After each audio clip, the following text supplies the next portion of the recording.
जो काम करुली से काम करू करू आसीगली एटा हो हो गला जमी सेमती हो हो आसीगली जे मो निर्वाचन मंडल धरा जाऊ 2.5 लाख लोक अच्छा ता देहर 500 लोक या बेसी आलोचना समालोचना करते जो परिवार पिला माने समस्त परिवार सब लोक मैंने सब डाक्तर थे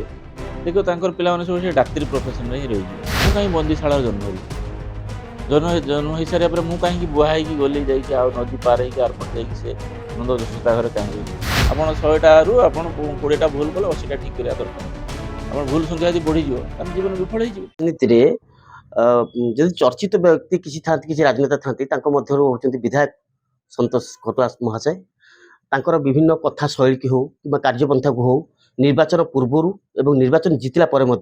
से विभिन्न समय चर्चा रही था से रोकठोक भाव कहती हृदय जो कथा से तुंडे कहती तेणुक मुंड कटि जाऊ पछे कि कथार के ओहरी ना एभली रोकठोक नेता राज्य राजनीति बहुत कम देखा मिले प्रथम थर विधायक होती किंतु जो रोकठोक कथा से विभिन्न समय विरोधी द्वारा आक्रोशर शिकार होती किसी यूट्यूबर्स हूँ कि सामाजिक गणमाध्यम ट्रोल करने चेष्टा करती से केवे विचलित होती आज आम सहित सीधा सड़क कथा व्यक्तिगत जीवन और राजनीतिक जीवन कि आरंभ कले ये जो स्वभाव पिला बेलू ना ये राजनीति आसिया पर सर डोमाणी टीवी की स्वागत सर आप जो माने रोकठोक कथा कहती सर आप तो आगुरी कॉर्पोरेट जगत में थिले आप गोसेबारे नियोजित करती कि रोकठोक कथा कौन आप माने पिला बेलू ना राजनीति आपको शिखे देला यहाँ गोटे मनुष्यर किसी बर्न क्वालिटी थाए से बर्न क्वालिटीटा को आपड़ जिते ट्विस्ट करने चेष्टा कले जिते सप्रेस करने चेष्टा कले किसी समय किसी द्वारा कंट्रोल हुए कि सब संपूर्ण बंद कर हुए आ सत कथाटा सब रोकठोक आउ मिथ्या बा फ्लाटरीटा से विभिन्न प्रकार डाइल्यूटेड होगी कथा कह सत्य तो गोटे कथा हो पार ना आप कहे काउर रंग कला कि हूँ सत्य काउर रंग को आप विभिन्न अन्य रंग कहे 150 आंसर भी हो पाए तेणु रोकठोक कथाटा हूँ दैट इज ट्रुथटा ही रोकठोक दैट इज ओनली वन आ मिथ्या कहले डाइल्यूट कले से बहुत कथा आस तेणु कॉर्पोरेट जगत में मुझे चाकरी करुँगी से ही लोक सेवा करुँगी जनसेवा करू करू लोक मानकर भल पाइबार जगह को आसीगली प्रकृत में मोर प्लानिंग नाला कि मोर किसी इच्छा नाला मो बापा जेहेतु सरपंच थे मुझे जन्म हेली बापा से सरपंच थे 68 70 72 यही समय बापा सरपंच थे से सी प्रधान कह जाए गाँव माने पंचायत से प्रधान पाखे अखंड क्षमता था तो पाखे बसु बसु बसु बसु बहुत कथा गोटे निजे से प्रति गोटे आकर्षित था सब लोक असुविधा सुविधा बुझार गोटे गोटे इच्छा गोटे क्रिएट होता है तेणु सब मोर से उद्देश्य था मो पाखापाखि जो राजनीति को आसी नी पाखापाखि से लोक मैंने जो ओल्ड एज पेंशन जो पाँच बुढ़ा बुढ़ी लोक आसिले मैं अराउंड 7000 लोक पर्सनाली ओल्ड एज पेंशन दूसरी सर देखा कॉर्पोरेट क्षेत्र में कौन है ना गोटे बसी जिम चले आप जेहेतु प्रत्यक्ष राजनीति अच्छा रूट राजनीति अच्छा रूट राजनीति कौन है कथा को किसी अंके बंके कह पड़े कहीं कॉर्पोरेट रे लाभ और क्षतिर देखा जाए आ कॉर्पोरेट क्षेत्र में देखा से जो टर्नओवर माने आप बटम लाइन देखा पड़े डेबिट क्रेडिट और बैलेंस आदि राजनीति सर देखा सर टॉप लेवल देखा पड़े आप गोटे मीटिंग डकले केते लोक आसिले से भोट रे कन्वर्जन केते हम मैटर न थाए किंतु एठी आपन टिके बेले बेले आपन भाबदिने कि कथा कहिदेवा द्वारा किछि गोटे ट्विस्ट हो मो राजनीतिक गोटे अड़ुआ परिस्थिति सृष्टि हो देखु मु तो राजनीति को प्लानिंग करके आसीनी ना मु जो काम करुली से काम करू करू आसीगली एटा हो हो गला जमी सेमती हो हो आसीगली तेणु से भविष्य विषय चिंता करार न था भविष्य कौन हम तो मोर डेस्टिनी रे जदि लिखाई मु एमएलए हेबी विधायक हेबी राजनीति हेबी तो गला सेटा तो सेटार तो निजर बर्न क्वालिटीटा तो चेंज कर हेनी आ सत्य कथा जी कह से तो रोकठोक कह किसी लोक अल्प किसी लोक से आलोचना समालोचना करती धरा जाऊ आप कहे जे मो निर्वाचन मंडल धरा जाऊ 2.5 लाख लोक अच्छा ता देहर 500 लोक या बेसी आलोचना समालोचना करते आउ बाकी 2,45,000 2,49,500 लोक तो किसी कहना ना ସାର୍ ଆପଣ ଏ କଥା ଯେତେବେଳେ କହିଲେ ମାନେ କିଛି ଲୋକ ସମାଲୋଚନା କରିବେ ସେ ମଧ୍ୟ ସମାଲୋଚନା ମଧ୍ୟ ରହିବା ଦରକାର ଗୋଟେ ପରିପକ୍ୱ ରାଜନୀତି ପାଇଁ କିନ୍ତୁ ଯୋଉ ସେ ସମାଲୋଚନାଟା ଗଠନମୂଳକ ମଧ୍ୟ ହେବା ଦରକାର। ଆପଣ ଆଉ ଗୋଟେ କଥା କହୁଥିଲେ ଯେ ଆପଣ ଯୋଉ ସେବା କାର୍ଯ୍ୟରେ ନିୟୋଜିତ ରହିଥିଲେ 700 ଲୋକଙ୍କୁ ବାର୍ଦ୍ଧକ୍ୟ ଭତ୍ତା ବା ଯୋଉ 7,000 ଲୋକଙ୍କୁ ଆପଣ ବାର୍ଦ୍ଧକ୍ୟ ଭତ୍ତା ଦଉଥିଲେ ତା ସହିତ ମଧ୍ୟ ଗୋଟେ ଗୋଶାଳା ମଧ୍ୟ ଖୋଲିଛନ୍ତି। ଏ ରାଜନୀତିରେ ଏ କର୍ପୋରେଟ କ୍ଷେତ୍ରରେ ଥିବା ସମୟରେ ମୋ ପିଲାବେଳୁ ଏସବୁ ଜିନିଷ ବାପାଙ୍କ ଠାରୁ ଦେଖିକି ଅନୁପ୍ରାଣିତ ହେଇଥିଲେ କି କିଛି ଗୋଟେ ସମାଜ ସେବାକୁ ନିଜକୁ ଅ, ସେଥିରେ ଯୋଗ ଦେଇକି କର୍ପୋରେଟ ସହିତ ସମାଜ ସେବାକୁ ସେଥିରେ ସାମିଲ କରିବେ? ଦେଖନ୍ତୁ ଏଇଟା ଗୋଟେ କହିଲି ମୁଁ ଆପଣଙ୍କୁ, ଆପଣ ନିଜେ ବି ଅନୁଭବ କରୁଥିବେ ଯେ ଗୋଟେ ବର୍ନ କ୍ୱାଲିଟି ଥାଏ। ଜନ୍ମ ସମୟରେ ଆପଣ ଯେଇ ପରିବେଶ, ଯୋଉ ପରିସ୍ଥିତି, ଯୋଉ କଥା ଦେଇକି ଥିବେ ସେଇଟା ହିଁ ଆପଣ ଦେହରେ ବହୁତ ଜିନିଷ ଲାଖି ହେଇଯିବ। ଯେମିତି ଯୋଉ ପରିବାରର ପିଲାମାନେ ତାଙ୍କର ସମସ୍ତ ପରିବାରର ସବୁ ଲୋକମାନେ ସବୁ ଡାକ୍ତରୀ ଥିବେ, ଦେଖିବ ତାଙ୍କର ପିଲାମାନେ ସବୁ ସେ ଡାକ୍ତରୀ ପ୍ରଫେସନରେ ହିଁ ରହିଯିବେ।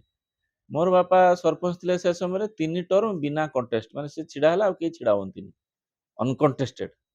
ଏବଂ ଚତୁର୍ଥ ଥର ସେ ମୋ ମା ମନା କରିବାରୁ ଯେ ସବୁ ସମୟ ସେଠି ସେ ରାଜନୀତି ଦେଇ ଦଉଛନ୍ତି, ମା ମନା କରିବା ସେ ଛିଡା ହେଲେନି ଏବଂ 3-4 ଦିନ ଧରି ସେ କାନ୍ଦିଥିଲେ। ମୁଁ ବି ତାଙ୍କ ପାଖରେ ସେତେବେଳେ ଶୋଉଥାଏ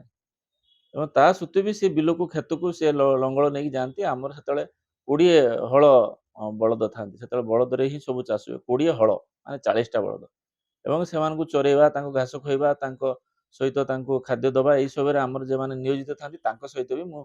ସମାନ ଭାବରେ ନିୟୋଜିତ ହୁଏ। ତାଙ୍କ ସେଇଟା ଗୋବର ଆପଣଙ୍କୁ ଫୁଟିଏ, ପ୍ରେରଣା ଦେଲା କି ଗୋ ତେଣୁ ସେଇଟା ମୁଁ ମୋ ସବୁଦିନ ମୋ ସ୍ୱପ୍ନରେ ଦେଖେ ଯେ ବହୁତ ଗାଈ ଗୋରୁ ଥାନ୍ତେ, ବହୁତ ଚରୁଥିବେ, ବହୁତ ବାଛୁରୀ ଡିଆଁ ଡୁଇଁ କରୁଥିବେ, ଇଏ କରୁଥିବେ, ମୋତେ ସେଟା ସ୍ୱପ୍ନରେ ଆସେ, ମୋର ଡ୍ରିମ୍ ସେଟା ବୋଲି ଭାବେ। ତ କରୁ କରୁ ଏବେ ଯେତେବେଳେ 2015 ମସିହାରେ ଯେତେବେଳେ ସବୁ ଆ, ଯେତେବେଳେ ସବୁ ସିଜର ହେଲା, ସବୁ ପୋଲିସ ଯେତେବେଳେ ଗାଡ଼ି ସବୁ ସିଜ୍ କଲେ, ସେମାନଙ୍କୁ ରଖିବା ନେଇକି ଏଠି ସେଠି ଜାଗାରେ ତା ଗଛ ମୂଳରେ ବାନ୍ଧିଥାନ୍ତି, ଏଠି ବାନ୍ଧିଥାନ୍ତି, ସେଠି ବାନ୍ଧିଥାନ୍ତି। ପୁଲିସ ସିଜ୍ କରି ଆଣିକି ଥାନାରେ ବାନ୍ଧିବ 8 ଦିନ 10 ଦିନ, ତାପରେ ଇଏ କାର୍ଡ ସବୁ ନେଇଯିବେ। ସେଟା ଦେଖିକି ଭାରି ଦୁଃଖ ଲାଗେ। ସେଥିପାଇଁ ତାଙ୍କରି ପାଇଁ ଘାସ ଚାଷ କରିବି ଏବଂ ତାଙ୍କୁ ଚରେଇବି, ନିଜେ ଗାଈକି ଚରେଇବି ବୋଲି ଭାବିକିରି ମୁଁ ଗୋଟେ ଫାର୍ମ ହାଉସ କରିଥିଲି। ଫାର୍ମ ହାଉସର ଏକର ଏରିଆ ହଉଛି 100 ଏକର ଏବଂ ତାରି ଦେହରେ ମୋର ଘର ଅଛି, ମୁଁ ସେଇଠି ହିଁ ରହୁଛି। ଆପଣ ଶୁଣିଥିଲେ ଯୋଉ ଗୋ ସେବା କଥା ଯେ ଗୋ ସେବା ଯୋଉମାନେ ଗୋମାତା ଅଛନ୍ତି ସେମାନେ ତୁଣ୍ଡରେ କହିପାରନ୍ତିନି ତାଙ୍କ ହୃଦୟର ଭାଷା ବୁଝିବା ପାଇଁ ଚେଷ୍ଟା କରିଥିଲେ ଆମର ବିଧାୟକ ମହୋଦୟ ସନ୍ତୋଷ ଭାଇ। କିନ୍ତୁ ଆଉ ଗୋଟେ କଥା ଯେ ଗୋ ସେବା ସହିତ ଏଇ ଯୋଉ ମଣିଷ ଚରା ପାଠ ଏ ରାଜନୀତି ଗୋଟେ ମଣିଷ ଚରେଇବା ପାଠ। ଆପଣ ନିର୍ବାଚନ ମଣ୍ଡଳୀରେ ବହୁତ ସଂଖ୍ୟାରେ ଲୋକ ଥିବେ, ଆପଣ ତାଙ୍କୁ ମଣିଷ ଚରେଇବା ତାଙ୍କ ନେତୃତ୍ୱ ନେଉଛନ୍ତି। କିନ୍ତୁ ଏ ନେତୃତ୍ୱ ନେବା ମଧ୍ୟରେ ମଧ୍ୟ ବହୁତ ଗୁଡେ ଅର୍ଥର ଆବଶ୍ୟକତା ପଡିଥାଏ। ଆପଣ ଯୋଉ କଥା କହୁଥିଲେ ଯେ 7,000 ଲୋକଙ୍କୁ ଆପଣ ବାର୍ଦ୍ଧକ୍ୟ ଭତ୍ତା ଦଉଥିଲେ, ଏ ଅର୍ଥ ଆପଣ 20 ହଳ ବଳଦ ଥିଲା, ଆପଣ ଗୋଟେ ଆଭିଜାତ୍ୟ ସମ୍ପନ୍ନ ପରିବାରରୁ ଆସିଥିଲା ଭଳିଆ ଲାଗୁଛି।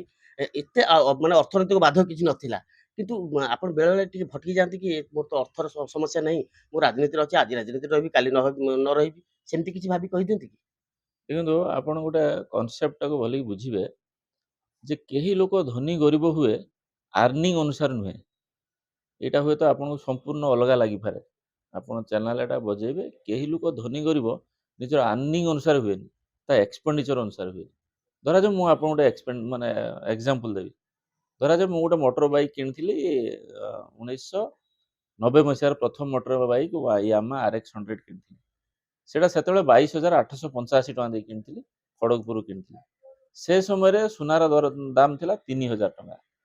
2,800 3,000 ଟଙ୍କା ଥିଲା। ତ 22,000 ଟଙ୍କାରେ ଯଦି ମୁଁ କିଣିଲି, ତାହେଲେ ଆପଣ ଯଦି ସେଇ ସମୟରେ ଯଦି ଭରିଟା ଯଦି 2,000 2,500 ହେଲା, ତାହେଲେ କେଜିଟା ହବ କେତେ? 25,000 ହବ। 25,000 ଟଙ୍କାରେ ଆପଣ କେଜିଏ ସୁନା ନା ପାଇବେ। 2.5 ଲକ୍ଷ ହବ। ନା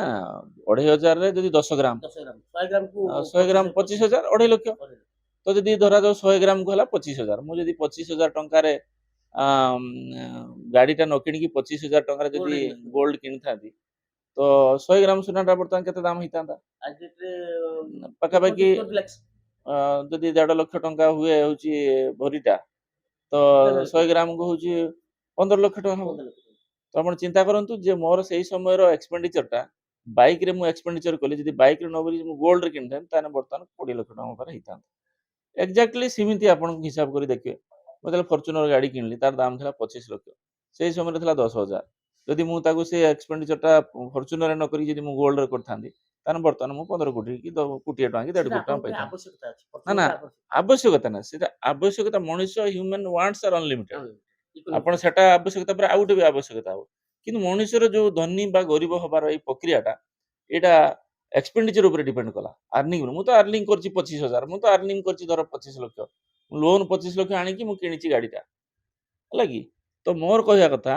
जदि मनीष अर्निंग अनुसार जदि से धनी गरीब होतांता ताने धीरू भाई अंबानी दी पुओ भितर जणे काहे वर्तमान रिचेस्ट आ जणे काहे bankrupt that is the way of expenditure ये के वे एक्सपेंडिचर करथले सी के वे एक्सपेंडिचर करथले समस्त तो दी जण जाक समान प्रॉपर्टी पाइथिले दी जण गुटी भी बेसी गुटी जनरेशन रे एई जनरेशन ने मुकेश अंबानी अनिल अंबानी दी जण बापा पाखर समान प्रॉपर्टी पाइकी जणे काहे रिचेस्ट जणे काहे पुअर तेणु एटा अर्निंग अनुसार नुहे एटा एक्सपेंडिचर अनुसार डिसाइड हो तो सेति पई आपण जतले where there is will there is way कहती आ गोटे कथा कहती never try to reduce your expenditure rather try to increase your income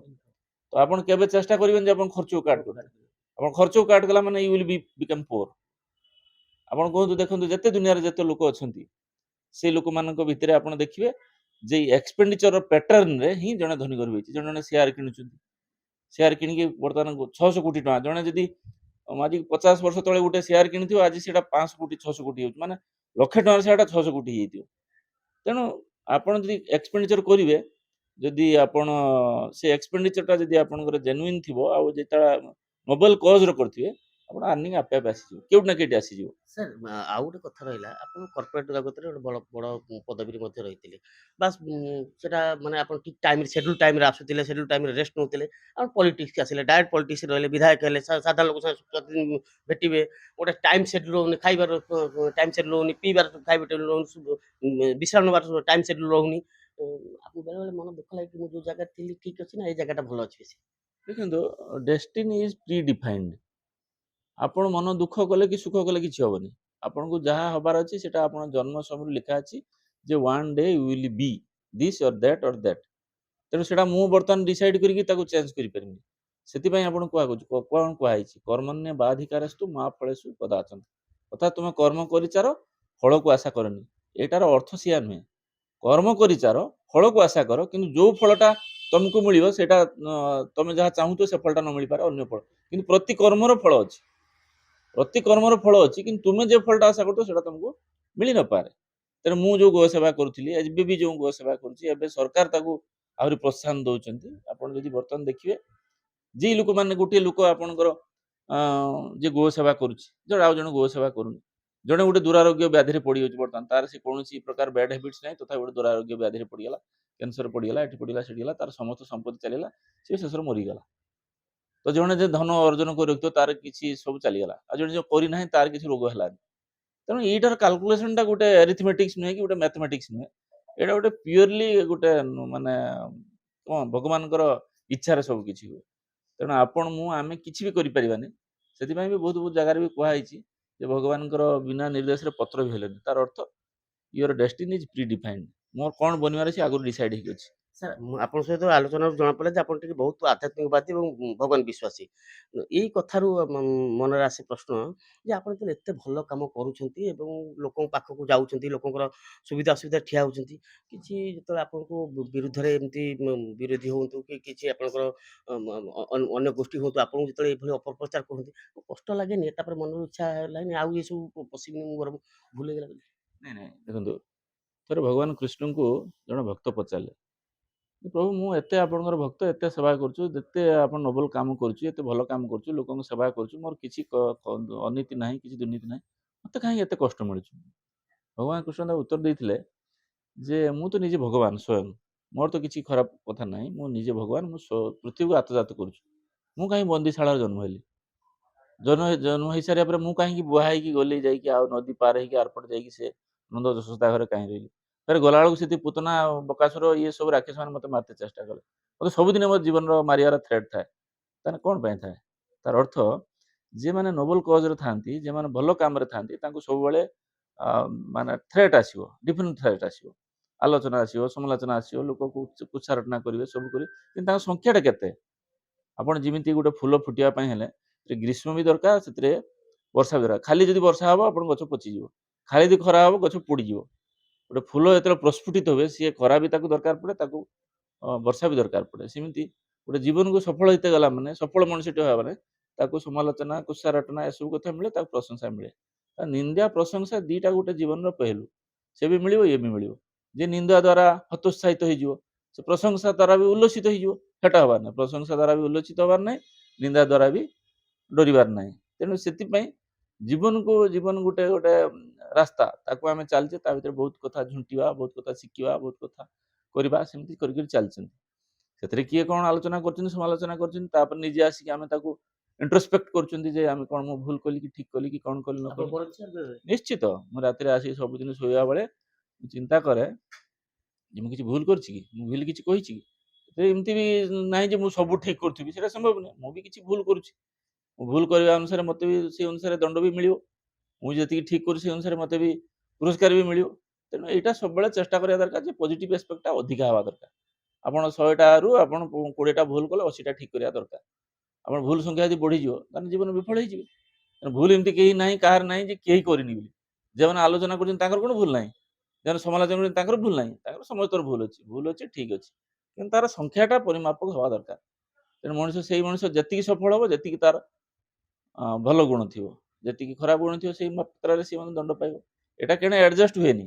ଆପଣ କହିବେ ମୁଁ 500 ଟଙ୍କା ଚୋରି କରି ଆଣିଲି ଆଉ ମୋର 400 ଟଙ୍କା ମୁଁ ବାଣ୍ଟି ଦେଲି, ତାହେଲେ ମୋର 500 ହବ, 500 ୟୁନିଟ୍ ହେଲା ମୋର ପୁଣ୍ୟ, ଆଉ 300 ୟୁନିଟ୍ ହବ ମୋର ପାପ, ତାର ମୋର ଆଡଜଷ୍ଟ ହେଇକି ଆହୁରି ମୋର 200 ଆଡଜଷ୍ଟ। ସିଏ ଏମିତି ହୁଏନି।